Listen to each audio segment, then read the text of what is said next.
tell us a little bit about who was present at today's funeral proceedings. Well, William, it was a very interesting funeral because someone that the Iranian state TV had pronounced dead, political advisor to Iran's supreme leader, was very much alive there, and he attended. It seems that Ali Shampani, political advisor to Iran's supreme leader, whose house was targeted on Friday, June 13, had only suffered a couple of broken ribs. He was there.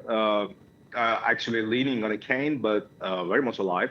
The other figure that the IDF had claimed had targeted was Ismail Ghani, Commander Ismail Ghani, commander of the IRGC Quds Force Unit, that is the IRGC unit operating abroad, mostly in Syria, Lebanon. He was also there.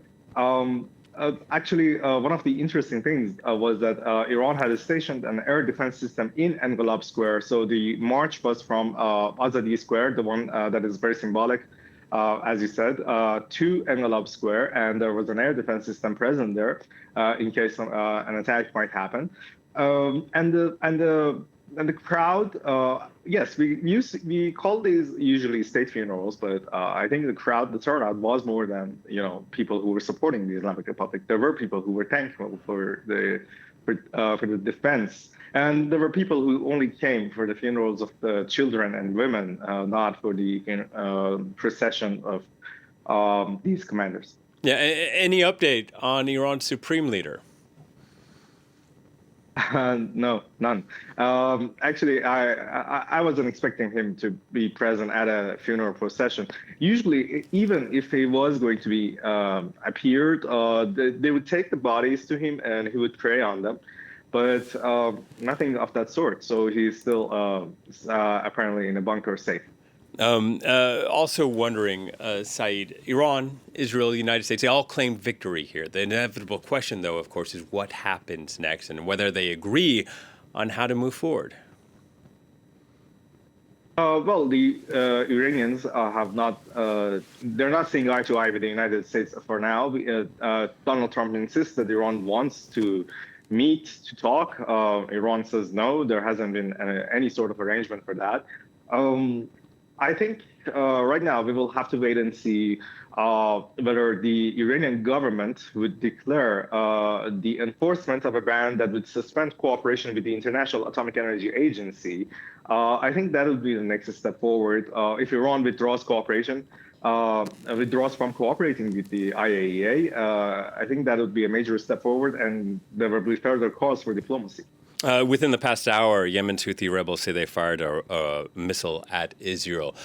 What is the risk that Iranian proxies in the region could further destabilize this situation, even as the U.S., Israel, and Iran are trying, in theory, to de-escalate? Well, the risk is high, I would say. That is why, because the Iranian officials said that the missiles were fired by the Yemeni Houthis, not Iran.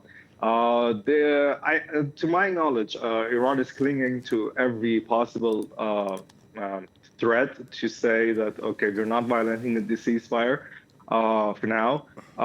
At least it seems. I don't think the Israelis would want to violate the ceasefire as well. There are unconfirmed reports of explosions since the ceasefire was in place, but so far, official line is that none of the parties to the ceasefire have violated it. Donald Trump doubling down on his claim of obliterating Iran's nuclear program. He also said he would, quote, absolutely consider bombing Iran again. A lot of uncertainty, though, about how effective the U.S. strikes were and even whether the enriched uranium was moved out of Fordo beforehand. What is Iranian state media saying about it?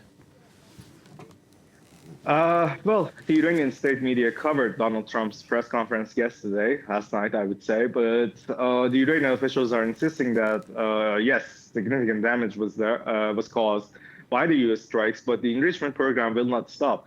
I think for now, the state in Iran is that the show must go on. We have spent 20 years fighting for this enrichment program. We're not going to give up that easy. Saeed, thank you very much. Saeed Azimi reporting from Tehran. Thank you.